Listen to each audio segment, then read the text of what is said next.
Sr. Presidente, e em primeiro lugar, e em nome do Grupo Parlamentar do PSD, eu saudaria o Sr. Ministro da Defesa Nacional, também o Sr. Secretário de Estado da Defesa Nacional, as senhoras e senhores deputados e, de um modo geral, todas as pessoas aqui presentes nesta sala.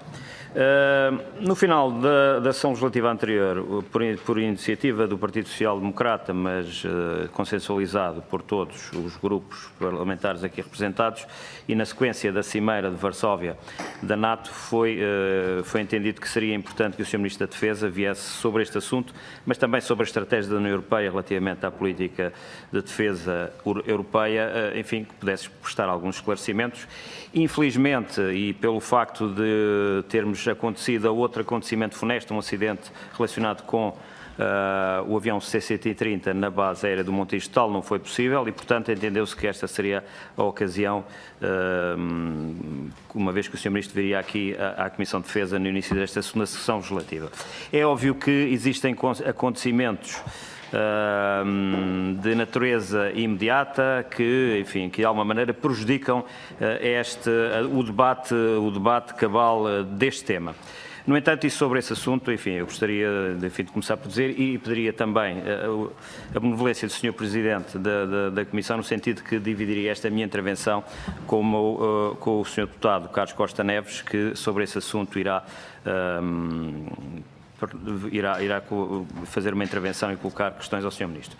Mas, e relativamente a este tema, o tema dos acontecimentos relacionados com o 127º curso de comandos, e gostaria de começar por dizer que, em nome do Partido Social Democrata, que apoiamos a proposta de voto pesar apresentada aqui no início da reunião pelo Sr. Presidente, bem como também a visita ao Corpo de Tropas de Comandos que aqui ficou sugerida. E dizer que também nos associamos às condolências e lamentar a morte dos instruendos Hugo Abreu e Dylan da Silva e apresentar as nossas condolências do Grupo Parlamentar do PSD à família, mas também aos camaradas de armas do Centro de Tropas de Comandos e ao Exército e às Forças Armadas em geral, desejando obviamente também os votos de melhoras aos recentes instrumentos que ainda se encontram hospitalizados.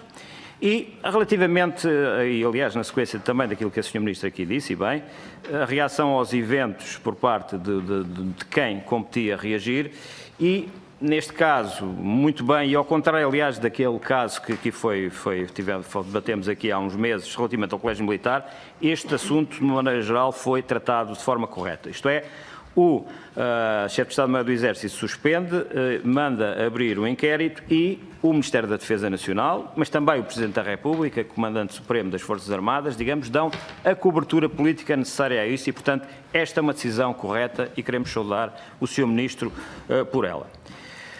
No entanto, queremos lamentar que a sequência destes acontecimentos que tenha havido, do ponto de vista político, um aproveitamento, eu diria, ignóbil por parte, e nomeadamente do Bloco de Esquerda, relativamente a esta matéria, aproveitando para, digamos,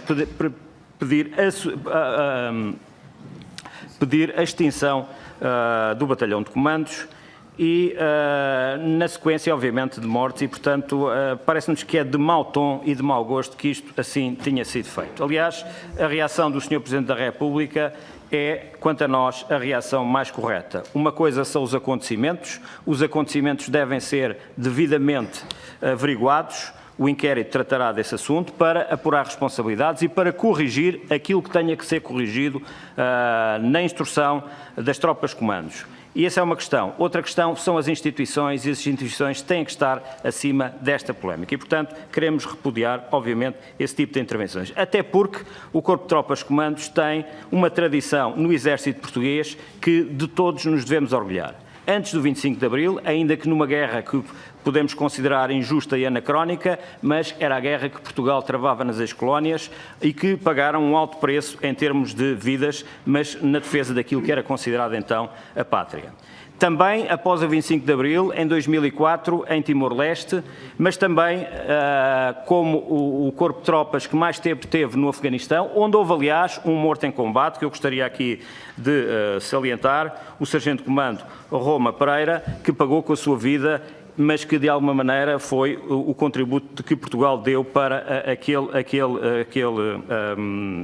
palco de operações. Mas também, eu diria, e sobretudo, numa altura em que a democracia, no ano de 1975, estava ameaçada. Foi o então regimento de comandos que, em nome da democracia, restabeleceu esses valores e, de alguma maneira, colocou o processo democrático de novo nos carris. E, portanto, é de lamentar que este assunto tenha sido tratado desta maneira pelo Bloco de Esquerda. Mas também, e desculpe que lhe diga, Sr. Ministro, uma coisa foi a reação, e a reação foi correta, já que o dissemos, outra coisa foi, digamos, o esforço comunicacional por parte do Ministério da Defesa Nacional, que gera aqui algumas ambiguidades e que eu gostaria que o Sr. Ministro pudesse aqui esclarecer cabalmente. O Jornal Expresso traz na emissão do passado, ou na sua edição do passado sábado, perante a pergunta que foi colocada ao Ministério da Defesa Nacional, que os comandos podem vir a ser avaliados e podem correr o risco de voltarem a ser extintos, como já aconteceu no passado, em que o Ministério da Defesa que não afastou esta possibilidade e que disse que seria necessário conhecer o resultado desta inspeção, bem como dos restantes inquéritos em curso, para se saber, por um lado, o que realmente não funcionou bem. Isto está correto, acrescento. Por outro lado, quais as medidas a adotar para impedir a ocorrência de situações trágicas, como aquelas que sucederam numa semana. E aqui é a parte que eu gostaria de relevar, até se dispor desses resultados, será sempre especulativo traçar-se algum cenário. O Expresso contacta telefonicamente, na sequência desta resposta, o Ministério da Defesa para se esclarecer se o Governo admitia encerrar o curso de comandos fim dos resultados das averiguações em curso. E fonte oficial do Ministério terá respondido, está tudo em aberto.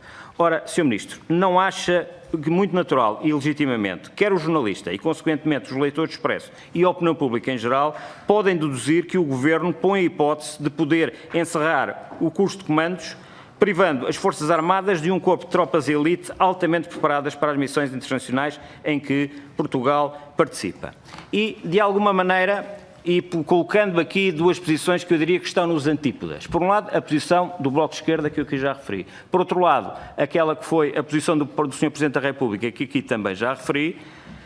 Perante este tipo de declarações do Ministério da Defesa Nacional, onde é que, de facto, o Governo se situa? Isto é, se o Governo tem como intenção, conhecidos os resultados do inquérito, tem como intenção ou não extinguir o corpo de comandos. Se essa for a decisão do Governo, obviamente que não contará com o apoio do Partido Social Democrata e consideramos até que seja uma cedência perigosa, digamos, ao espírito da coligação que sustenta o Governo, começando hoje nos comandos e amanhã, quem sabe, na própria permanência na organização do Tratado do Atlântico Norte. Muito obrigado.